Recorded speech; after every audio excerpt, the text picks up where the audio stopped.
বাঁশি বাজাইতো, সে বাঁশি বাজাইতো, কিন্তু তারপরেও তার কি হইতো না,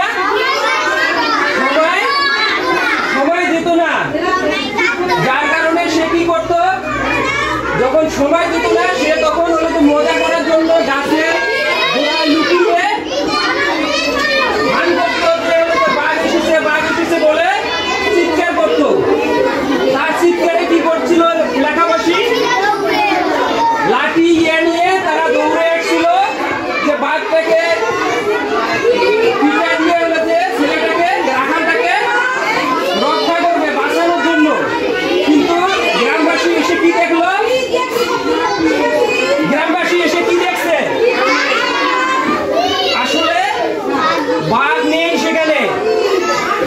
বাঘ যখন নেই তখন গ্রামবাসী কি করলো, তার বোকা হয়ে গেল। আর হলো গ্রামবাসী তার এরকম কাণ্ড দেখে বিরক্ত হয়ে গেল এবং তার উপরে সে রাগান্বিত হয়ে গেল। আবার গ্রামবাসী সেখান থেকে চলে গেল। সে এভাবে কয়েকদিন গ্রামবাসীর সাথে মজা করলো। কিন্তু একদিন কি হলো, সত্যি সত্যি বাঘ এসেছে, সেদিন গ্রামবাসী কি এসেছিল সেখানে? তাহলে গ্রামবাসী সেখানে আর আসেনি। গ্রামবাসী যখন আসেনি, বাঘ তখন ছেলেটাকে কি করছে, খেয়ে ফেলছে। তাহলে তোমরা এই গল্প থেকে কি শিখলা, যে কখনোই কারোর সাথে মিথ্যা কথা বলা যাবে না, কারোর সাথে মিথ্যা বলে কোনো ধ্যান করা যাবে না।